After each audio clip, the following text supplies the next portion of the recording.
Dictatorial, corrupt এবং autocrat government দুনিয়ার যেই কোনোখানেই থাকুক, তারা সবাই একই রকম ট্যাকটিক ইউজ করে এবং যেই যুগেই থাকুক একই ধরনের ট্যাকটিক তারা ইউজ করে থাকে।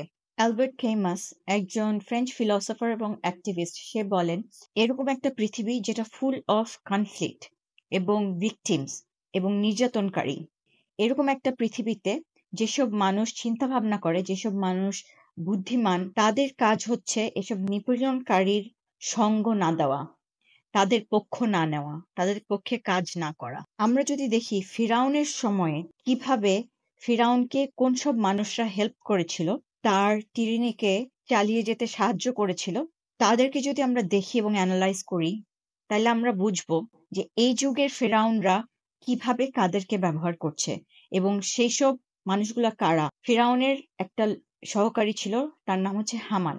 সে কি করত? সে সাপোর্ট করত ফিরাউনের টিরেনিকে। টিরেনি মানে হচ্ছে অ্যাবসলিউট রুলার, যাকে কোনোভাবে কোনো নিয়ম কানুন দিয়ে বেঁধে রাখা যায় না।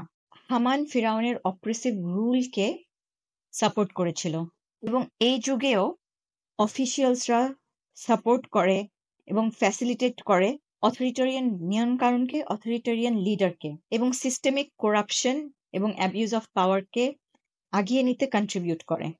হামান ইনভলভ ছিল মুসা আলাইসাল্লাম এবং ইসরায়েলিদেরকে দমিয়ে রাখার জন্য, যেমনটা আমাদের যুগের গভর্নমেন্ট করে তার অপোজিশনকে দাবিয়ে রাখার জন্য এবং তাদের ফ্রিডমকে লিমিট করে দেয়। কারোর কথা মনে পড়ে?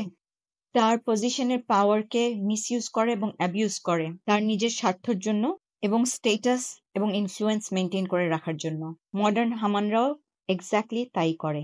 হামান ফিরাউনের আনজাস্ট পলিসিসকে প্রমোট করে ইসরায়েলিদেরকে দমিয়ে রাখার জন্য এবং ফিরাউনকে আনজাস্ট পলিসি বানাতে হেল্প করে, যেমনটা মডার্ন ব্যুরোক্র্যাটস এবং অ্যাডভাইজার্সরা ডিজাইন করে থাকে সরকারের জন্য, যাতে তার অপোজিশন এবং জনগণকে দাবিয়ে রাখতে পারে।